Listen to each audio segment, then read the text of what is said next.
افغان ناظم الامور کی دفتر خارجہ طلبی بنو حملے پر سخت احتجاج، جبکہ آپ کو یہ بتائیں کہ فتح خیل پولیس پوسٹ حملے کے تانے بانے افغانستان میں موجود دہشت گردوں سے ملتے ہیں۔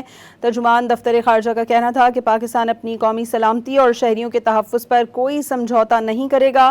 افغان سرزمین کا پاکستان کے خلاف دہشت گردی کے لیے استعمال ناقابل قبول ہے۔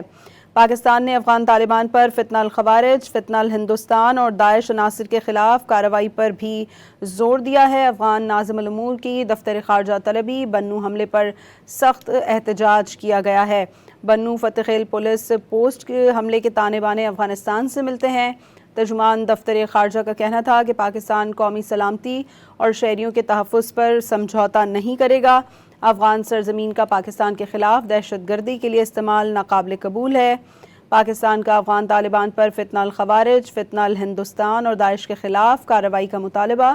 ترجمان کا کہنا تھا کہ دہشت گردوں کے خلاف فیصلہ کن جواب کا حق محفوظ رکھتے ہیں۔ افغان طالبان کئی مذاکراتی ادوار کے باوجود دہشت گرد گروہوں کے خلاف مؤثر کارروائی میں ناکام رہے ہیں۔ اقوام متحدہ مانیٹرنگ ٹیم کی رپورٹس میں افغان سرزمین پر دہشت گرد تنظیموں کی موجودگی کا ذکر موجود ہے۔ ترجمان دفتر خارجہ کا کہنا تھا کہ بنو فتح خیل پولیس پوسٹ حملے کے تانے بانے افغانستان سے ملتے ہیں۔ نمائندہ ڈان نیوز امیر حمزہ سے مزید بات کریں گے۔ امیر حمزہ، ترجمان دفتر خارجہ کا مزید کیا بتانا ہے؟ جی، بنو میں پولیس چوکی پر دہشت گرد حملے کے حوالے سے افغان طالبان حکومت کو احتجاجی مراسلہ جاری کیا گیا ہے۔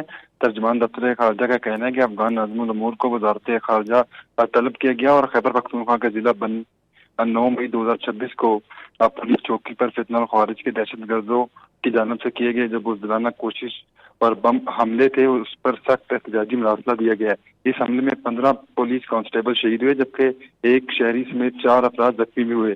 وزارت خارجہ نے یہ بھی آگاہ کیا ہے کہ واقعے کی تفصیلی تحقیقات، حاصل شدہ شواہد اور تکنیکی معلومات سے ظاہر ہوتا ہے کہ اس حملے کی منصوبہ بندی افغانستان میں موجود دہشت گردوں نے کی۔ تاہم ترجمان دفتر خارجہ کا یہ کہنا ہے کہ پاکستان اس بات پر شدید تشویش کا اظہار کرتے ہوئے افغان سرزمین مسلسل پاکستان کے خلاف دہشت گردی کا استعمال ہو رہی ہے اور افغان حکام پر واضح کیا گیا کہ پاکستان اس سفارتکار کارروائی کے ذمہ داروں کے خلاف فیصلہ کن کارروائی کا حق محفوظ رکھتا ہے۔ جی، بہت شکریہ امیر حمزہ آپ کا۔